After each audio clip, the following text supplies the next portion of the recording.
It was a crash that brought interstate traffic to a halt. Moraine police say a wrong-way driver hit and killed 3 members of the Thompson family: Dad Timmy, Mom Karen, and their 10-year-old daughter Tessa. Tim's younger brother, Mark Thompson, describes Tim as a smart, self-made man. He says all 3 had big hearts. They were his everything. Mark believes the 3 were visiting Karen's family in northern Ohio over the weekend and were returning home when they were hit. Tim also leaves behind a son from a previous marriage. Mark's former wife, Adrienne, says photos like these are perfect memories. She says Karen and Tim were extra special and would give the shirts off their backs to those in need. It is a difficult day at St. Susanna Catholic School. Classmates so young faced with such a big loss. We're told counselors from Mason City schools are assisting students and staff today. Moraine police tell us they believe alcohol played a role in why the driver of the Kia was going the wrong direction on I-75.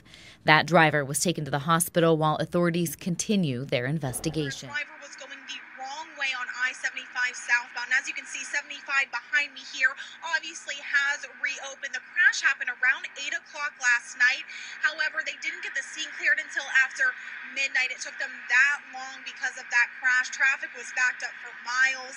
It was basically a parking lot, and this happened right off of the Dayton Road exit. If you're looking at that exit, you can see the Welcome to Moraine sign just past where the crash happened.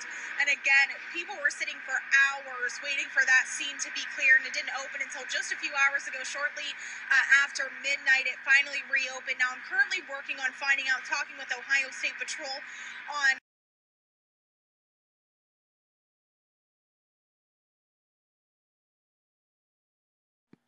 As investigators continue to reconstruct this accident, more pieces to this puzzle are starting to come together. This is a vehicle that made it across the median into oncoming traffic.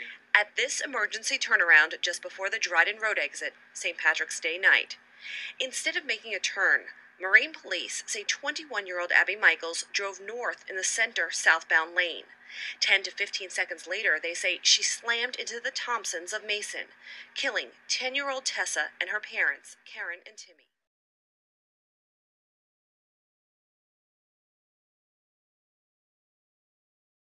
There was evidence at the scene of alcohol consumption, which led us to obtain that warrant. A warrant that allowed police to take a blood sample from Michaels.